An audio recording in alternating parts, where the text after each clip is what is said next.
राम राम सा, मैं हूँ प्रिया। मैं हूँ मयंक और आपका स्वागत है आपके फेवरेट चैनल ब्रोस रिएक्शन पे।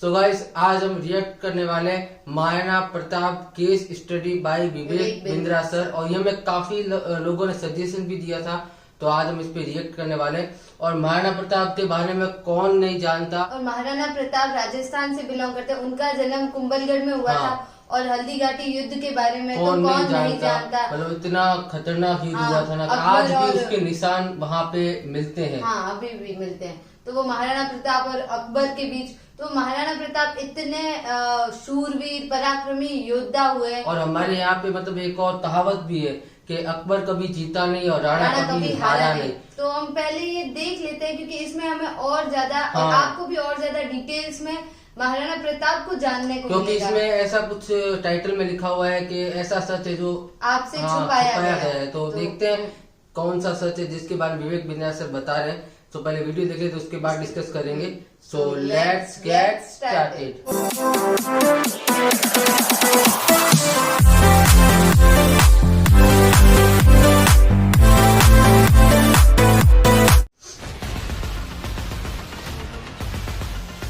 कितना क्राउड आता है।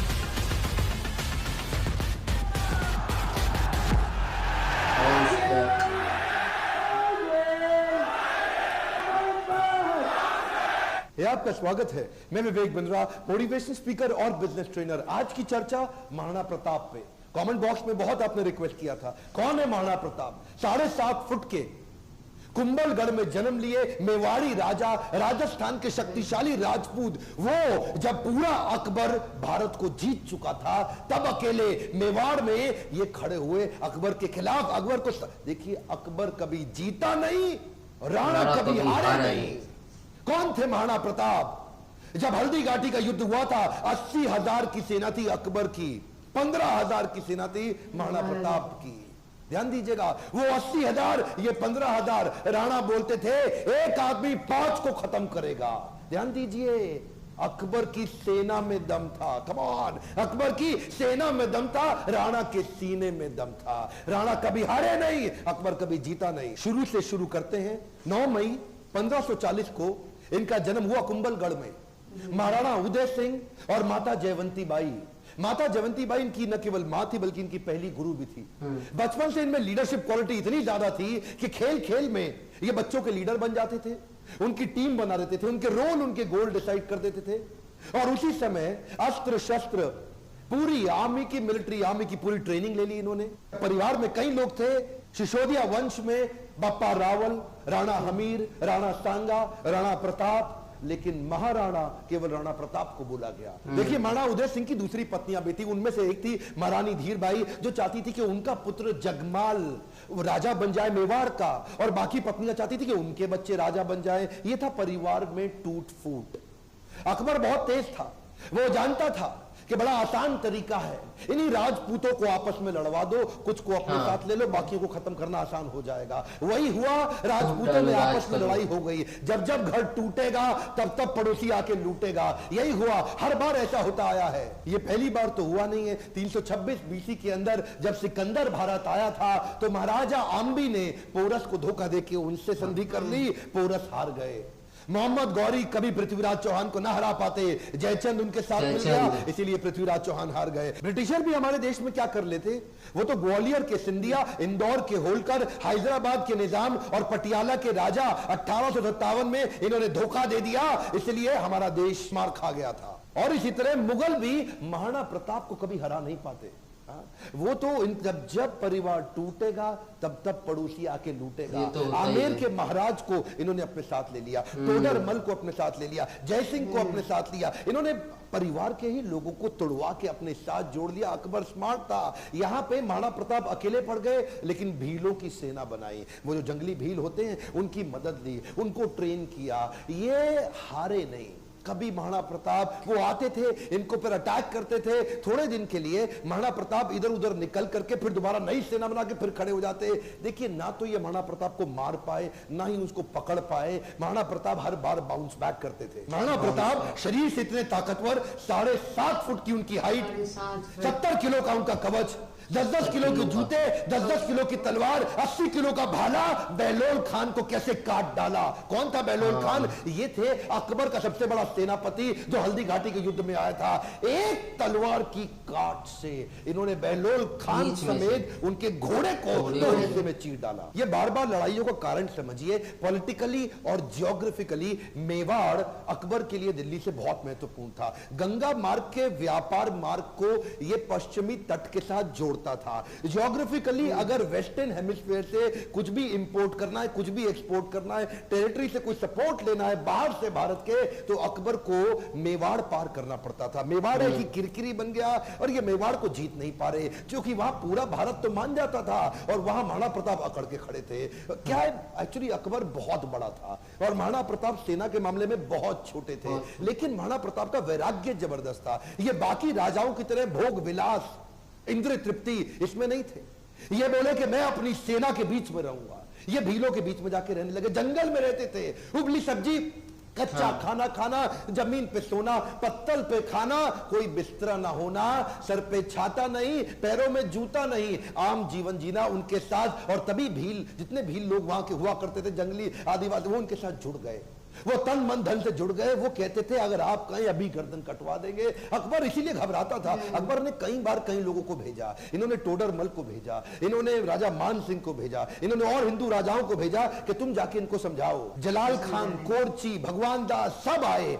एक्चुअली 8 बार प्रपोजल लेके आए। एक प्रपोजल तो महाराणा प्रताप को क्या दिया कि आधा हिंदुस्तान तुम्हारे नाम कर देंगे, बस मेवाड़ हमारे लिए छोड़ दो, हमारा आधिपत्य स्वीकार कर लो। महाराणा प्रताप क्या जवाब देते? वो तो महाराणा प्रताप है।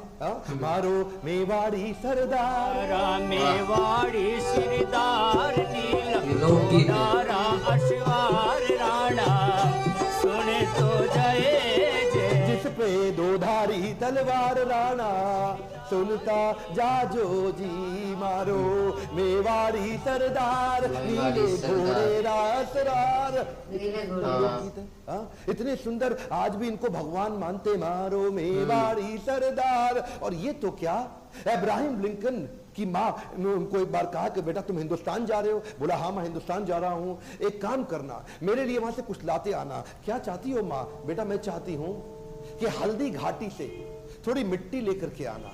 मैं महाराणा प्रताप आज भी उनको पूजनीय इसलिए मानती हूं क्योंकि वो राणा ने आधे देश के बदले, एक खमौन क्या, आधे देश के बदले अपना छोटा सा राज्य मेवाड़ बदले में अकबर को देने को तैयार नहीं हुआ। अकबर बोलते थे आधा देश तुझे दे दूंगा अगर तू केवल मेवाड़ मेरे लिए छोड़ दे। मेवाड़ स्ट्रैटेजिकली इतना इंपॉर्टेंट, लेकिन महाराणा प्रताप तो महाराणा प्रताप मारो मेवाड़ी सरदार। हल्दी घाटी का युद्ध 1576 का, इतनी छोटी सेना होने के बावजूद महाराणा प्रताप स्ट्रैटेजिकली युद्ध को कैसे लड़े। देखिए अरावली की जो रेंज थी, पहाड़ियों की और घाटियों की, उसकी बहुत जानकारी थी इनको। खीका ये वहीं पैदा हुए, वहीं घूमे। छापामार युद्ध, द्विकंटक नीति, सैनिकों को बोले पहाड़ियों में ऊपर से और घाटियों के नीचे से पूरी तरह कवर करो, और अफगानी राजाओं को अपने साथ लिया। हाकिम खान जो उस समय अकबर के खिलाफ था, ये जैसे जैसे अकबर इनके खिलाफ लड़ते, ये भी अपने स्ट्रेटेजिक अलायंस को बिल्ड करके अफगानी राजा को अपने साथ लेके आए। बहुत छोटी सेना के बावजूद अकबर के छक्के छुड़ा दिए। अकबर सामने नहीं आता था इनके,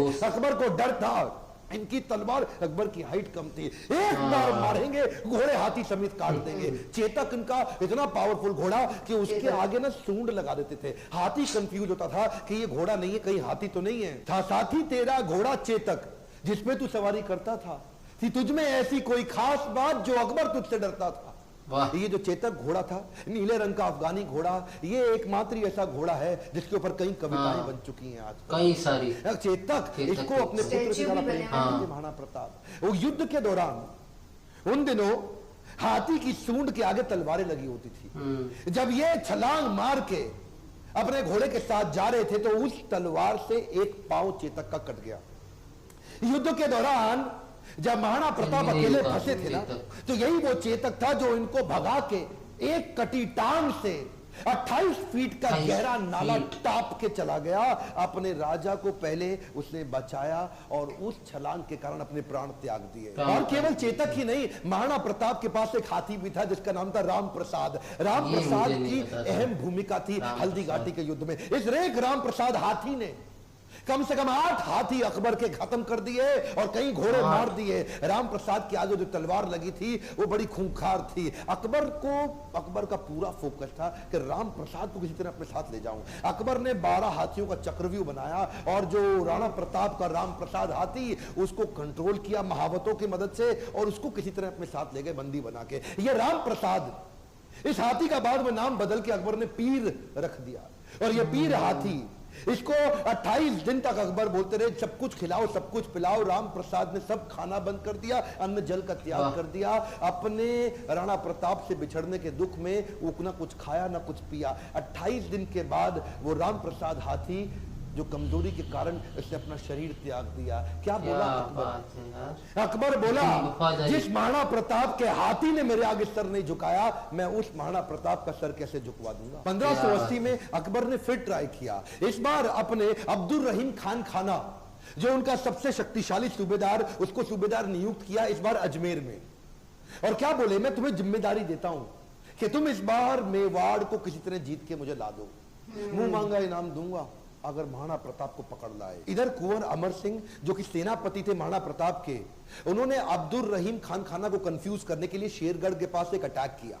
अब्दुल रहीम खान खाना का जैसे ही ध्यान भटका, कुंवर अमर सिंह उधर उनकी बेगम सहित उनके परिवार को बंदी बना के ले आया, उनकी बहु बेटियों को ले आया। पर जैसे ही महाराणा प्रताप को बात पता चली उनको बड़ी आत्मग्लानि हुई, बहुत बुरा महसूस हुआ। आज भी ये बात सब जानते हैं कि महाराणा प्रताप स्त्रियों की बहुत सम्मान किया करते थे। अब्दुल रहीम खान खाना की पत्नी, उनकी बेटी, उनकी बहू, उनके बच्चों सबको पूरे सम्मान के साथ कहा वापस छोड़ के आओ, वापस लेके आओ, युद्ध जंगे मैदान में करेंगे, औरतों को नहीं, औरतों की इज्जत पूरी इज्जत से वापस करेंगे। हल्दी घाटी का युद्ध इतना खौफनाक था कि 300 साल के बाद भी आज वो हल्दी वाली मिट्टी, उससे खून निकलता था। आज भी तलवारों के जत्थे मिट्टी के नीचे से निकलते थे। इतना खौफ कि युद्ध के बाद भी सिक्का, करेंसी, मुद्रा अभी भी महाराणा प्रताप के नाम की चलती थी, अकबर के नाम की करेंसी तक नहीं चल पाई। अकबर इतना घबराता था उसके नाम से कि कहता था रात को सोने से पहले कोई महाराणा प्रताप का नाम मत लेना मेरे आगे।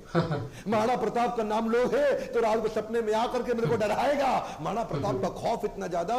एक बार की बात थी, एक अफवाह उड़ गई कि महाराणा प्रताप जो है ना वो अपनी हार स्वीकार कर रहे हैं और अकबर का आधिपत्य स्वीकार करने को वापस आ गए हैं। तो उन दिनों अकबर के राज्य के अंदर जो बीकानेर के राजा हुआ करते थे पृथ्वीराज राठौड़, इन्होंने राठौड़ को बुलाया, देखो पृथ्वीराज क्या खबर आई है, महाराणा प्रताप आने को तैयार है। अब उन्होंने हार स्वीकार कर लिया। पृथ्वीराज राठौड़ माने नहीं, उन्होंने चिट्ठी लिख दी। पृथ्वीराज राठौड़ ने तुरंत महाराणा प्रताप को एक पत्र लिखा और पत्र में लिखा कि मुझे विश्वास नहीं हो रहा यह बात सुन के कि क्या अब जंगल का शेर सियारों के साथ रहेगा, क्या सूर्य अब बादलों के पीछे छुप जाएगा, क्या चातक अब धरती का पानी पिएगा, क्या हाथी अब कुत्ते के जैसा जीवन बिताएगा, क्या तलवारें अब मयान के अंदर चली जाएंगी, राजपूतानी अब विधवा हो जाएगी।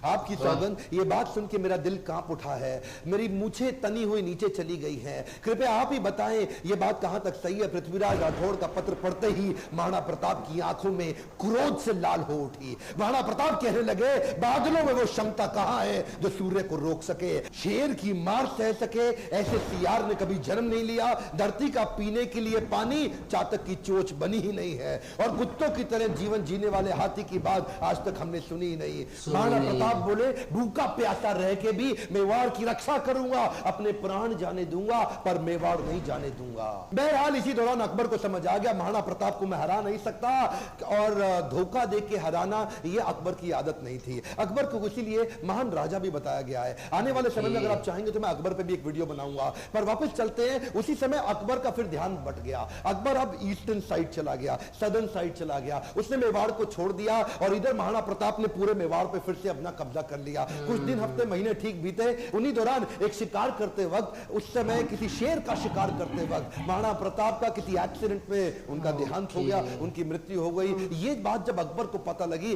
अकबर एक ऐसा राजा था अपने शत्रु प्रताप की मृत्यु पे बहुत रोया और चिट्ठी लिख करके बोला कि महाराणा प्रताप एक बड़े शक्तिशाली बड़े मेधावी और एक ऐसे राजा थे जिन्होंने अपने गौरव को कभी समाप्त नीचे झुकने नहीं दिया। और मुझे एक बात का दुख रहेगा, मैं जीवन भर महाराणा प्रताप को कभी हरा नहीं सका। ध्यान दीजिएगा, लेसन्स में लर्निंग बहुत सारी हो सकती है, पर महाराणा प्रताप को इतना संघर्ष इसीलिए करना पड़ा क्योंकि आपस में राजपूतों की कभी बनी नहीं। ध्यान दीजिएगा, जब जब घर टूटेगा आपका पड़ोसी आपको लूटेगा। सिंपल सी बात है साहब, जब जब भारत बटा है तब तब भारत टूटा है। सो गाइस, काफी नॉलेजेबल वीडियो था। कोई कोई बातें थी जो हमें भी नहीं पता थी। बाकी तो हमने बुक्स में और इन सब में पढ़ा है महाराणा प्रताप के बारे में। राजस्थान से है तो और मेवाड़ी साइड भी हम जा चुके हैं, वहाँ पे भी चेतक के बहुत बड़े बड़े स्टेच्यूज भी बने हुए हैं और बहुत अच्छे अच्छे गीत भी है, लोक गीत भी है चेतक के ऊपर, महाराणा प्रताप के ऊपर। मतलब ये मेवाड़ के सरदार इनको बोला जाता था क्योंकि ये मेवाड़ साइड में इनका मतलब ये राजा थे वहाँ के। और वहाँ आज भी इन्हें भगवान की तरफ पूजते हैं पूरे राजस्थान में। बहुत बहुत ज्यादा इन पे लोकगीत भी बने हुए, इनकी शूरवीरता को लेके मतलब हल्दी घाटी अभी भी लोग वहाँ पे जाते हैं ये देखने के लिए। आज भी वहाँ की मिट्टी लाल है। आज भी तो ये बहुत मतलब बड़ी बात है कि पूरा इंडिया मतलब पूरे में अकबर का राज था और वो मेवाड़ कभी जीत ही नहीं पाए। तो इतने पावरफुल राजा हुए महाराणा प्रताप और इन्हीं के नाम के आगे मतलब नहीं तो वो राणा प्रताप उनका नाम था जो इसमें भी दिखाया गया है।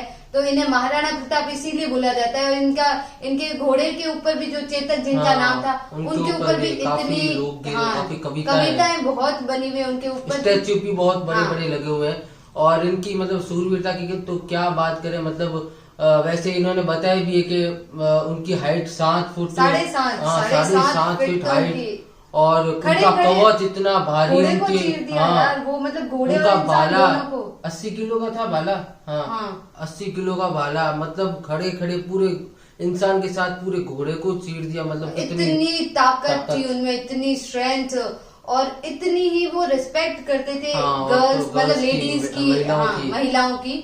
तो वो इतनी रिस्पेक्ट करते थे और अपनी मातृभूमि के लिए जो अपना सब कुछ न्यौछावर करने को भी तैयार थे। और उनकी सेना भी उनके लिए उनके एक इशारे पे मरने को तैयार थी। खुद ने बनाई, जंगल में जाके अपनी वहीं रहे, महल में नहीं रहे, जंगलों में रहे। जंगलों में जो भी खाना मिलता था सूखी पत्तल पे खाना खाते थे। मतलब आज राजा होता है जो महलों में रहते हैं, वो सारी फैसिलिटीज छोड़ के वो जंगल में रहे और उन्होंने अपनी खुद की सेना तैयार की। और जब जब उन्होंने युद्ध लड़ा, अगर कुछ भी हुआ है तो उन्होंने वापस बाउंस बैक किया, वापस आए, वापस युद्ध लड़ा। इसी कारण जो अपने लोगों के साथ ही रहे तो तभी सब लोग उनके लिए मर मिटने को तैयार थे। तो इतने प्रतापी राजा थे महाराणा प्रताप। बहुत रिस्पेक्ट है। और राजपूत राजा हो यहाँ अभी भी मतलब मेवाड़ में जाते हैं या मेवाड़ के सब जगह पे महाराणा प्रताप को बहुत ही बड़ा योद्धा माना जाता है। विवेक बिंद्रा सर ने बिल्कुल सही कही कि जब जब मतलब घर टूटता है तो बाहर में पड़ोसी आके राज करते हैं। तो ऐसा ही हुआ, अगर पृथ्वीराज चौहान कभी नहीं हारते लेकिन जयचंद निकला उनमें से कोई एक, तो घर के वेदी निकल जाते हैं, तो हारना पड़ जाता है। संभाजी महाराज, छत्रपति संभाजी महाराज के बारे में भी देखा था तो उनमें भी यही हुआ कि किसी ने उनकी घर का वेदी, तो वो सेम सीन था तो उन्हें भी धोखा मिला। ऐसे बोलते भी घर का वेदी लंका ढाए। तो ये एक सारी स्टोरीज में मतलब जो भी पहले जो भी होता था उसमें यही होता था कि कोई बाहर जाके और इस तरह से किसी और के साथ मिलके और फिर उनकी स्ट्रेंथ ज्यादा होता है। धोखा मतलब अपने परिवार धोखे से ही हुआ है जो भी हुआ है। और वैसे ये तो दिखाया है इसमें कि महाराणा प्रताप कभी भी हारे नहीं। अकबर भी रोया था, मतलब अकबर भी रोया था कि जब महाराणा प्रताप की उसने खबर सुनी कि उन्होंने अपना शरीर त्याग दिया है, तो वो भी रोया कि इतने सूरवीर राजा जो उनको मैं कभी हरा नहीं पाया, ये हमेशा रहेगा मेरे मन में। उनको भी उनकी भी आंखों में आंसू आ गए थे। तो आप सोच सकते हो कि कितने प्रतापी राजा थे। और इस वीडियो से काफी कुछ जानने को मिला। तो विवेक बिंद्रा सर ने काफी अच्छा मतलब बोला, बहुत अच्छे स्पीकर है वो। उनके सारे वीडियोस मोटिवेशनल स्पीकर है, बहुत ही ज्यादा नॉलेजेबल होते हैं। काफी कुछ आपको जानने को मिलता है कि हमारे यहाँ पे क्या क्या हुआ था या पहले कौन कौन से राजा हुए जो बहुत ही ज्यादा सूरवीर थे, प्रतापी थे, जिन्होंने अपने मातृभूमि के लिए सब कुछ दिया। तो ऐसी बहुत सारी स्टोरीज। और आप कभी थैंक यू कि आपने हमें सजेशन Suggestion दिया इस दिया। वीडियो का, और हमने इस पे रिएक्ट किया तो हमें भी काफी कुछ सीखने को मिला और आपको भी काफी कुछ सीखने को मिला हाँ, होगा। जानने को। हाँ, और इस वीडियो का ओरिजिनल लिंक आपको डिस्क्रिप्शन में मिल जाएगा, तो वहां जाकर आप चेकआउट कर सकते हैं। सो गाइस अभी करते हैं इस वीडियो को एंड। आई होप आपको ये वीडियो पसंद आएगा। पसंद आए तो वीडियो को लाइक करना, चैनल पे चैनल को सब्सक्राइब करना, सजेशन देना और ऐसा ही सपोर्ट इस चैनल पे बनाए रखना। सो मिलते हैं गाइस जल्दी ही नेक्स्ट वीडियो में। Thank you so much for watching. Bye bye.